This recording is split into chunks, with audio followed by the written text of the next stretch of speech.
Plus two കെമിസ്ട്രിയിൽ solution എന്ന് പറയുന്ന ചാപ്റ്ററിൻ്റെ ഏറ്റവും അവസാന ഭാഗത്ത് പഠിക്കുന്ന ഒരു ടോപ്പിക്കാണ് abnormal molar mass. Abnormal molar മാസിൻ്റെ ആ ഭാഗത്ത് തന്നെ നമ്മൾ വളരെ ഇമ്പോർട്ടൻ്റ് ആയിട്ട് പഠിക്കുന്ന ഒരു ഫാക്ടറാണ് van't Hoff factor.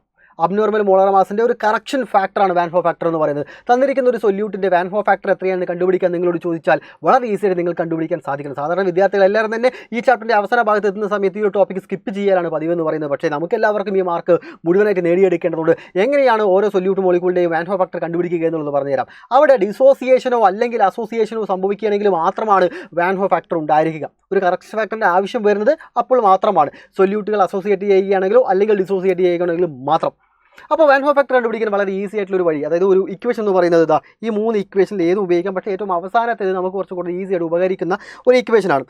Total number of moles of particles after dissociation or association. അസോസിയേഷന് ശേഷം അല്ലെങ്കിൽ ഡിസോസിയേഷന് ശേഷമോ ഉള്ള പാർട്ടിക്കളുടെ എണ്ണം divided by total number of moles of particles before association or dissociation. ഡിസോസിയേഷനോ അസോസിയേഷനോ സംഭവിക്കുന്ന മുൻപുള്ള പാർട്ടിക്കളുടെ എണ്ണം. ഈ ഇക്വേഷൻ കാണുമ്പോൾ നിങ്ങൾക്ക് ക്ലിയർ ആയിട്ടുണ്ടാവില്ല. വളരെ ഈസി ആയിട്ട് എങ്ങനെയാണെന്നുള്ള കാര്യം ഞാൻ പറഞ്ഞുതരാം. ഒന്ന് നോക്കുക. ഇവിടെ നിങ്ങൾക്ക് NaClൻ്റെ വാൻ ഹോ ഫാക്ടർ കണ്ടുപിടിക്കേണ്ടത് എങ്ങനെയാണ് നമുക്ക് നോക്കാം.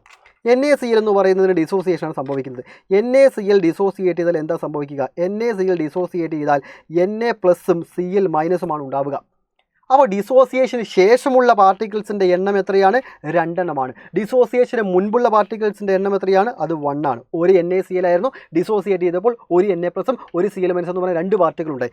ഡിസോസിയേഷന് ശേഷമുള്ള പാർട്ടിക്കളുടെ എണ്ണം ഡിവൈഡഡ് ബൈ ഡിസോസിയേഷന് മുൻപുള്ള പാർട്ടിക്കളുടെ എണ്ണം, അതായത് 2 ഡിവൈഡഡ് ബൈ 1 ഈക്വൽ ടു 2 ആണ് അതിൻ്റെ വാൻ ഹോ ഫാക്ടർ. അതുപോലെ തന്നെ K2SO4 നമുക്ക് അടുത്തത് എടുക്കാം. K2SO4 ഡിസോസിയേറ്റ് ചെയ്താൽ നമുക്ക് 2 K+കളും ഒരു SO4 2- അയണുകൾ ഏതൊക്കെയാണ് എന്നും എത്ര എണ്ണമാണെന്നുള്ളതും കൃത്യമായി നമുക്ക് അറിഞ്ഞിരിക്കണം കേട്ടോ. അപ്പോൾ 2 K+ഉം ഒരു SO4ഉം കൂടുമ്പോൾ ടോട്ടലായിട്ട് 3 പാർട്ടിക്കിളാണ്. ഡിസോസിയേഷന് മുൻപ് ഒരു പാർട്ടിക്കിളേ ഉള്ളൂ. ഡിസോസിയേഷന് ശേഷം 3 പാർട്ടിക്കിൾ, അതിന് മുൻപ് ഒരു പാർട്ടിക്കിൾ. 3/1 ഈക്വൽ ടു 3 ആണ് അതിൻ്റെ വാൻ ഹോ ഫാക്ടർ.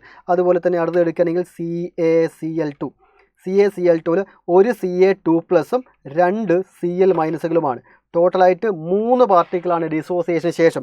അതിന് മുൻപ് ഒരൊറ്റ പാർട്ടിക്കിളേ ഉണ്ടായിരുന്നുള്ളൂ. അവിടെയും എത്രയാണ്? 3/1 ഈക്വൽ ടു 3 ആണ്. ഡിസോസിയേഷന് ശേഷമുള്ള പാർട്ടിക്കളുടെ എണ്ണം ഡിവൈഡഡ് ബൈ ഡിസോസിയേഷന് മുൻപുള്ള പാർട്ടിക്കിളാണ്. ഡിസോസിയേഷൻ മാത്രമല്ല അസോസിയേഷനും കൂടെ സംഭവിക്കും. അസോസിയേഷൻ സംഭവിക്കുന്നതിന് ഒരു എക്സാമ്പിളാണ് ഇവിടെ അസറ്റിക് ആസിഡും ബെൻസിനും. അസറ്റിക് ആസിഡും ബെൻസിനും കൂടെ ചേർത്തു എന്ന് പറഞ്ഞാൽ അത് രണ്ടും കൂടെ കമ്പൈൻ ചെയ്തിട്ട് ഒരൊറ്റ ഇതായിട്ട് മാറും. അതായത് അസോസിയേറ്റ് ചെയ്യുകയാണ്. അവിടെ ഓർക്കേണ്ടത് അസോസിയേഷൻ എക്സാമ്പിളാണ് കേട്ടോ ഇത്. ഇവിടെ സംഭവിക്കുന്ന അസോസിയേഷൻ അസറ്റിക് ആസിഡ് ബെൻസിന് സംഭവിക്കുന്നതാണ് അസോസിയേഷനാണ്. അസോസിയേറ്റ് ചെയ്യുന്നതിന് മുൻപ് അവർ 2 പാർട്ടിക്കിളായിരുന്നു. അസോസിയേഷന് ശേഷം അത് ഒരു പാർട്ടിക്കിളാണ്. ശേഷമുള്ളത് ഡിവൈഡഡ് ബൈ മുൻപുള്ളത് എന്നതാണല്ലോ. അപ്പോൾ അസോസിയേഷന് ശേഷം അവിടെ 1ഉം അസോസിയേഷന് മുൻപ് അവിടെ 2 പാർട്ടിക്കിളുമായിരുന്നു. 1/2 ആണ് അവിടുത്തെ വാൻ ഹോ ഫാക്ടർ എന്ന് പറയുന്നത്. അപ്പോൾ അസോസിയേഷൻ ആണെങ്കിൽ വാൻ ഹോ ഫാക്ടർ 1നേക്കാൾ കുറവായിരിക്കും. ഡിസോസിയേഷൻ ആണെങ്കിൽ വാൻ ഹോ ഫാക്ടർ 1നേക്കാൾ കൂടുതലായിരിക്കും.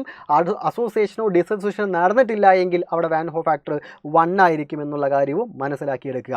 അതിനോടൊപ്പം തുടർച്ചയായി ചോദിക്കുകയാണ് Al2SO4 ത്രൈസ് എന്ന് പറയുന്ന ഈ ഒരു സൊല്യൂട്ടിൻ്റെ അല്ലെങ്കിൽ ഈ ഒരു സാൾട്ട് ഡിസോസിയേറ്റ് ചെയ്താൽ ഉണ്ടാകുമ്പോൾ അയണുകളുടെ എണ്ണം കൃത്യമായി മനസ്സിലാക്കിയിട്ട് ഇതിൻ്റെ വാൻ ഹോ ഫാക്ടർ എത്രയാണെന്നുള്ളത് എല്ലാവരും കമൻറ്റ് ബോക്സിൽ രേഖപ്പെടുത്തുമല്ലോ.